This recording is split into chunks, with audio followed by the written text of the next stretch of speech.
Time now for our Rants and Raves, starting with you, Dan. I have a rant for the police in Bridgeport, Connecticut. Last week, a Black Lives Matter protest was playing out involving the one-year anniversary of the shooting of a young African-American man. And the police began arresting people, including a reporter, Tara O'Neill of the Connecticut Post. She was arrested and handcuffed and kind of taken out of the scene. Let's have a look. Cops and Klan go hand in hand. Cops and Klan go hand in hand. I was just doing my job. I was standing on a public sidewalk, which was fully within my rights as a member of the public and especially as a member of the media. I was handcuffed. I definitely have marks and bruises on my hands. Yeah, unbelievable.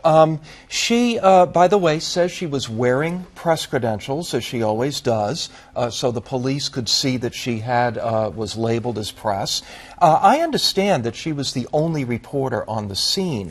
So by taking her out of the picture, the police were able to go about and do what they were doing without being observed. The Society of Professional Journalists has denounced this. The mayor of Bridgeport has expressed some reservations about it, but, you know, it happened. And the police told her and the other people that they had to clear the sidewalk. Was that statement or warning made? Do you know? There's a video that she made of her being arrested, and it's kind of jumbled. You can't really see what's going on. But I certainly didn't hear the police saying everybody's got to get out of here or they're going to get arrested. All right, Adam. I want to rave. This is a little risky because it's a new venture, but a podcast from NPR, now that we've bad talked NPR all show. New podcast called White Lies, which just debuted. It's about the 1965 murder of James Grebe, who was a Unitarian minister from Boston, who went down to Selma to join and support these civil rights protesters there, and he was beaten to death. Crime is still unsolved. I heard the first episode heading home last night, and it was excellent. I'm always on the lookout for good podcasts. It sounds like this could be one. And the best part, to my mind, is that they apparently will be able to say by the end who did it. Wow. They will be able to reveal the truth, which, as we all know, sometimes you get these really tantalizing concepts, and they dig into the story, and at the end they say, well, who knows what Missing happened. Richard Simmons. Serial, the original, but apparently that's not the case here. All right, Callie. Yeah, that story is an Eyes on the Prize, too, show. So just saying. I have a rave for Ross Atkins, and his BBC News show is called Outside Sources. So in 2016, he had a revelation while listening to another program. Everybody on there was all male, and he thought, this is kind of crazy, you know, when half the world is women. So he decided to do something about it, and he started this project, Equal Representation for Men and Women Commenting on the Air or Conveying the News. It's called 50/50, and it's gotten to be so big now that other programs on the BBC are following suit. But what I like, and by the way, 500 coverage and programming teams at BBC are participating in the effort. The Harvard Kennedy School and the London Business School are studying it. So maybe somebody else can copycatting it. Well, I'm happy for them to copycat this. You know, he said this is kind of crazy. Yeah, it is. Yeah, you know. Lylah.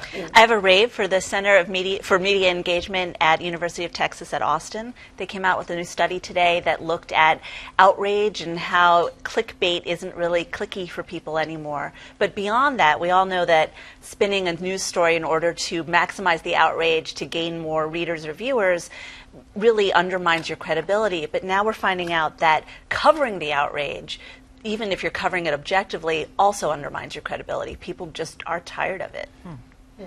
I didn't get the memo about clickbait. I still do it. And isn't Facebook's whole news algorithm driven on the idea that outrage is what people want? Yes, it is. So maybe people are sick of it, and it's changing. Maybe there's the backlash to fake news, and for people thinking that, you know, if they're generating outrage, that means they're trying to force you to pick a side, when what people really want is kind of unbiased, straight shooting, but they don't even want to hear about reporting the outrage. Use and engagement on Facebook in the U.S. is down over the last year, so that may show that people are getting sick of it. Finally tonight, I have a rant for CBS 60 Minutes' Anderson Cooper, who did a piece last week, which was excellent, about the artist Mark Bradford.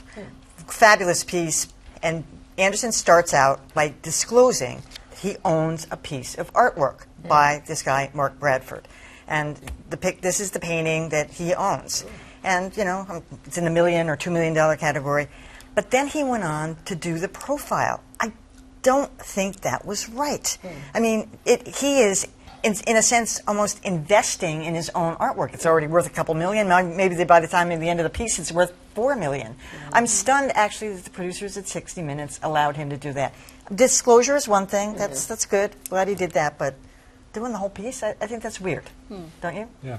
Yeah. Did they think that was like more of a personal profile kind of? I mean, like a personal thing, you know, like you know. If he hadn't owned the piece, I'd go along with Yeah. that. But he bought the piece for, I don't know. Yeah, the point that you could drive up the value of the art Yeah. is Yeah. pretty dispositive, I think. Yeah.